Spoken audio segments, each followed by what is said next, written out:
I was a teacher for many years, and in 2020, my son died um, during a teaching day. We didn't find out till months later that he died from fentanyl. And when I found that out, the teacher in me wanted to protect children and teens from, and other families for that matter, for, having the same experience that we had with our son.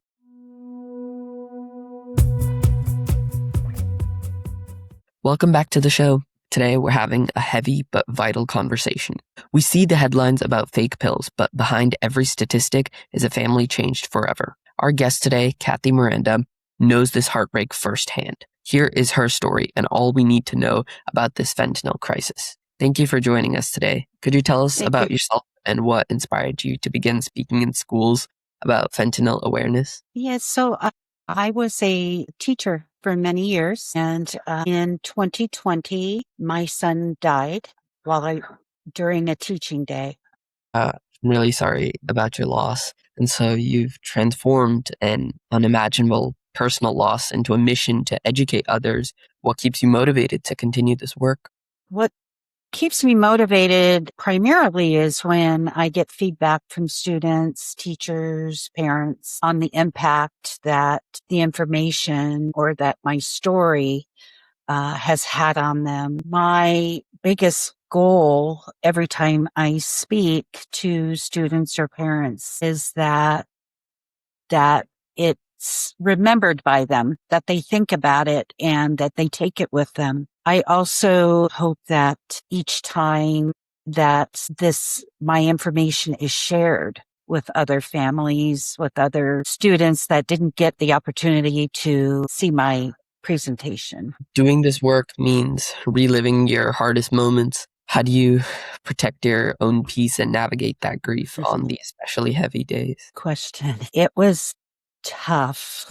First year I started doing it, I just said yes. Anytime someone would ask me to come to speak, I said yes. One month in particular, for some reason, October seems to be a big month where schools want me to come speak. And one month in particular, I gave 5 presentations. 3 were in the same week. And I had to take a step back for a little while. I teach in my presentations to teens how important your mental health is, right? And so I had to practice what I was preaching and take care of my mental health for a little while. So I've learned to say no, or I've learned to say not that time, but I could do another time. So I've had to learn boundaries. Yeah. So for anyone listening who might only see headlines, how would you describe the reality of the fake pill crisis in communities today? So the reality is that we have made some headway. The statistics of it used to be 7 out of 10 pills contained a lethal dose of fentanyl. And when I'm talking about pills, I'm talking about pills that are sold on the streets or online on social media, not pills from your pharmacist or doctor. But we have made headway, and those statistics are down to 5 out of 10 pills. But it's still a dangerous game out there. A lot out of those 5 out of 10 pills contain a lethal dose of fentanyl. So it's very dangerous to get pills from people other than your doctor or your pharmacist. Yeah. A lot of people don't realize how much social media plays a role in this, like you mentioned. How are young people actually encountering these counterfeit pills online? Yeah, so they are sold on social media websites. We're advocating for social media companies to protect our children better. Yeah. Because back in 2020, it was so easy to go online and just order what you wanted and have it delivered to your door. And unfortunately, that's how so many kids died back in those days. Yeah. Many students hear the word fentanyl in the news but don't fully understand it. What is fentanyl and why has it become such a serious public health concern? So fentanyl was originally designed for medical use, and it was made in highly regulated labs. When it is administered during a surgery, you're monitored by a doctor, your heart rate, your breathing to be able to keep safe. But somewhere along the line, people were able to get the chemicals and make a synthetic opioid, fentanyl, that was really cheap. And they started putting it into pills. Number one, it made them cheaper. Number two, it was highly addictive. It's a synthetic opioid that's 50 times more powerful than heroin and 100 times more powerful than morphine. Yeah. And it attaches to your opioid receptors in your brain. And slows down your breathing and your heart rate. And if you get a lethal dose, it will slow it down until you die. Are there warning signs or situations that every teen should recognize to help keep themselves and their friends safe? Well, in terms of warning signs, I would say if your friend's acting a little different, you're noticing a change in them, I would say, reach out to them, keep the lines of communication open, talk to them about what you know about fentanyl. I mean, parties, definitely you want to keep an eye on each other and make sure that your friends aren't using pills that are bought off the street or even given to you by somebody that says, hey, I've taken this. I know it's safe. I wouldn't trust it because the way that fentanyls are made is they're made in these crude batches. So no pill gets the even amount of fentanyl. So even though your friend has tried a pill and they said it was safe, it doesn't mean that the pill you're going to get is safe. So, yeah, those would be some warning signs. Definitely, if your friend is starting to act depressed or is starting to talk about, my friend's been talking about this certain pill. They said it'll make me feel better. I would definitely talk to them. And if you feel like you're not able to handle the situation, get to a trusted adult. Get that advice from a trusted adult on how you should handle it and get help for your friend so that they don't make a fatal mistake. Okay. But this is a bit of a trickier question, but if a teen is worried about a friend but afraid of getting them in trouble, what advice do you have for how they can safely step in? If they're afraid of getting in trouble to their parents, I would look for a trusted adult at school or someone that you can trust to go to, get your friend to talk to them, and maybe they can help you navigate the situation at home with your parents to be able to get them some help. Okay.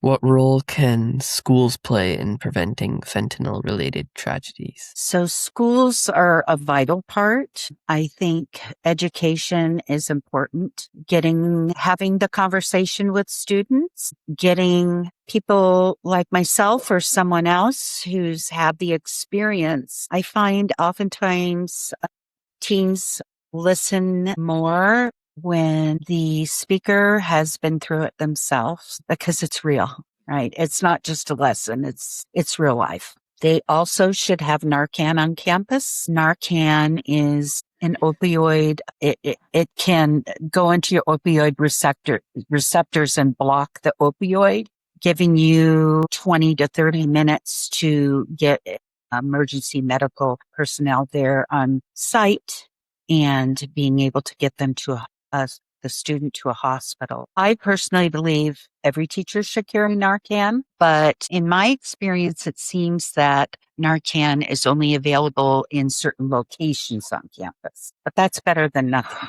right? So I would eventually like to see every teacher have Narcan. So it's really important to have like a proper, strong system for this to prevent a tragedy from occurring. So how can families create an environment where teens feel comfortable asking questions or seeking help? And I think that it starts when kids are young. And it starts by having conversations with your child every day and letting them know that you're a safe person to talk to and a non-judgmental place to land. I think it's really important just to start having difficult conversations with your children as early on as possible so that they can see that they can come to you with whatever it is. But taking that time every day to communicate, to interact, to have those discussions about real things that are happening. It doesn't have to be about fentanyl,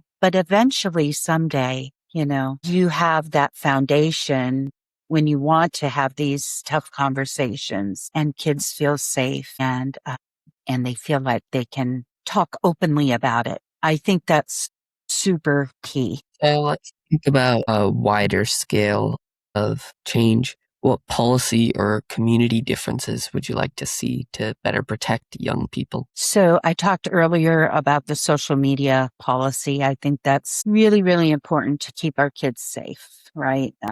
How they do that, I don't know. But first of all, I think that just not allowing these people to sell drugs online is a good first step.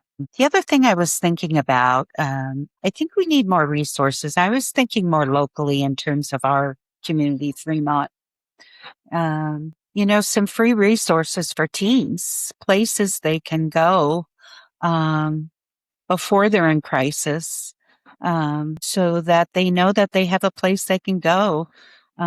I would love to see a free counseling center for teens somewhere. That just may be a big pipe dream, but I think it's so, so important to help teens navigate their high school years healthy and safely. When you talk to lawmakers, your local leaders, and in general, in your experience, what is the biggest roadblock you run into and how do we break past it? Well, the biggest roadblock is not our is probably denial that it's happening in our community, and denial that it could happen to kids in our school system. I think once people realize that it is a real possibility, the doors open, right? And they want the education. They want to take part in keeping our kids safe. In terms of lawmakers, we've come a long way with our lawmakers. Back in the beginning, when I started working with groups to have some laws changed, we hit roadblock after roadblock after roadblock. But we've gotten, some pretty important bills passed eventually just by staying on the course, making changes to our proposals. How can listeners support your mission and help spread fentanyl awareness in their own communities? So listeners could support my mission by educating themselves on the dangers of fentanyl, by sharing the information they've heard today with other parents, teens, sharing it with each other. I have a great resource that I use. It's a website called songforcharlie.com. They have great information for teens and young adults on fentanyl, and they also have great resources for parents. They have something called the New Drug Talk. They give parents even a script on how to talk to your children or your teen about these issues and gives them information. So, just staying informed and aware of what's going on is super important. Okay. And finally, is there one ultimate takeaway or misconception you want to shatter with this episode? What would it be? So I touched on it a little bit earlier, and it's thinking that it can't happen in your community or your school or to your child. I educated my kids early on about the dangers of drugs. I didn't have the information about fentanyl at the time in 2020. I didn't know anything about it. But now that you know about fentanyl and you know it's happened in Fremont, taking that information and realizing that it can happen and sharing that information with other people. That is all we have for today's episode. I want to extend a massive thank you to our guest for her incredible bravery, her vulnerability, and the vital work she is doing to keep our community safe. Thank you for being with us today. Thank you, Milan. If this conversation touched you, please share this episode with a parent, a teacher, or a friend. it's a conversation that truly saves lives. Thank you for listening. Take care of each other, and we'll see you next time.